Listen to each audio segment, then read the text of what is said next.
Welcome to the third episode of Horror Theory.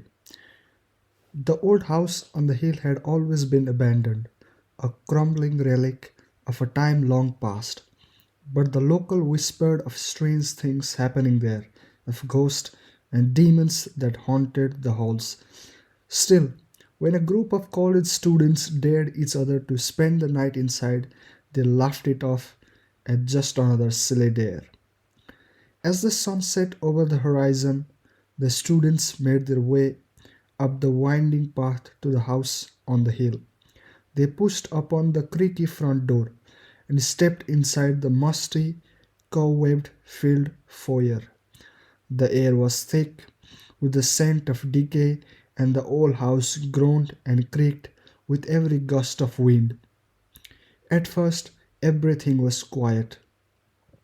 The students explored the dusty, cluttered rooms, daring each other to venture deeper into the dark, foreboding shadows.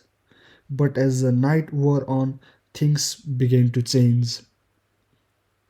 One by one, the students began to disappear. At first, they thought it was just a prank, a trick played by one of their friends. But as the hour passed and the darkness deepened, they began to realize that something was very wrong. It started with whispers, eerie voices that seemed to come from the walls themselves. Then there were footsteps, the sound of something moving in the shadows. And then the scream began. One of the students found themselves trapped in a room, the door locked from the outside. They pounded on the door, screaming for help, but no one came. And then there was silence. The remaining students huddled together, trying to stay alive as the horror of the old house closed in around them.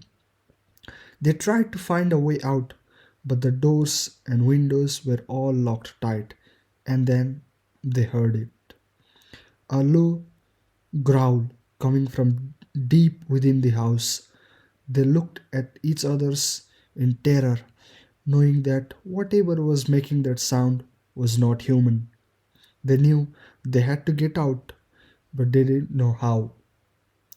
As the night wore on, they felt the presence of something evil, something ancient and powerful, lurking in the shadows. And then it found them. The students screamed as the monster attacked, its claws tearing through flesh and bone. In the end, only one of them survived, running out of the house up the hill, never looking back. But even as they escaped, they knew that the horrors they had witnessed would haunt them forever. For the house on the hill was not just abandoned, it was cursed, a place of unspeakable evil that would never be forgotten.